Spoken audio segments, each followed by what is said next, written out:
Hello, hi everyone. তো আজ আমি তোমাদের সাথে আমার মানালির পার্ট 4 ভিডিওটা শেয়ার করব। তো সেদিন ছিল আমাদের লাস্ট ডে মানালিতে, ডে 3। তো সেদিন আমরা সকাল সকাল রেডি হয়ে বেরিয়ে গেছিলাম কুল্লু, কৌশল আর মণিকর্ণের জন্য। আর সেদিন অনেক রোদ উঠেছিল, তো খুবই ভালো লাগছিল রোদটাতে। এতদিন এত ঠান্ডা ছিল, তো রোদটা দেখে খুবই ভালো লাগছিল। তারপর দেখো আমরা কুল্লু যাওয়ার পথে এখানে ফ্রুটসের আচারের কিছু দোকান পেয়েছিলাম। এখান থেকে আমরা কিছু কেনাকাটা করেছিলাম, চকলেটস, আচার, ফ্রুটস। তারপর আমরা চলে গেছিলাম আমাদের নেক্সট ডেস্টিনেশনে। তো নেক্সট আমরা গেছিলাম মায়ের একটা মন্দিরে, যেখানে অপোজিটে রিভার ছিল আর তার অপোজিটে ছিল মায়ের মন্দির, বৈষ্ণব দেবী মন্দির। তো রিভারটাতে তোমার রাফটিং হচ্ছিল, যেটা আমরা করিনি। আর এদিকে মায়ের মন্দিরটাতে অনেক কটা মায়ের রূপ ছিল, তো আমরা ঘুরে ঘুরে দেখছিলাম, মাকে দর্শন করছিলাম। সাথে বাবারও মন্দির ছিল। আর মন্দিরের ভিতরেই ঠাকুরের কিছু কিছু জিনিসের কেনাকাটা করে নিয়েছিলাম।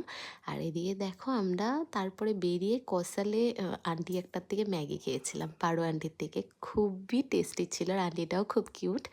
তারপর আমরা চলে গেছিলাম মণিকরণে, যেখানে মা পার্বতী আর মহাদেবের মন্দির ছিল। আর এই জায়গায় গরম জল কোথার থেকে আসে জানি না, বাট গরম জল থাকে। আর এখানে লোকজন চাল দিয়ে দিয়ে দেখে কত টাইমে ফুটে ওঠে আর কি চাল।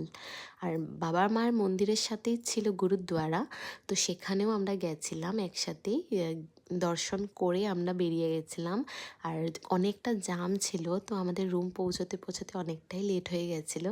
আর এদিকে আমি রুমে এসে দেখি আমার জন্য একটা সারপ্রাইজ আছে, যেটা ও আর আমাদের হোটেল ম্যানেজমেন্টের লোকজনরা একটা আমাদের হানিমুন স্পেশাল একটা বুক করেছিল, তার জন্য ওরা সাজিয়েছিল।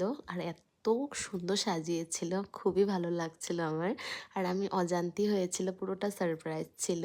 আর আমাদের ডিনারটা রাত্রে আমাদেরকে রুমেই দিয়ে গেছিলো, তো আমরা কেক কাটিং করলাম, ডিনার করলাম। তো ডিনার খুবই অনেক টেস্টি টেস্টি খাবার ছিল সেখানে। আমি সবটুকুই দেখিয়েছি তোমাদের সাথে, আর কয়েকটা ফটোও শেয়ার করেছি। তো আজকের জন্য এতটুকুই, দেখা হচ্ছে কালকের নেক্সট মিনি ব্লগের সাথে। আজকের জন্য বাই বাই।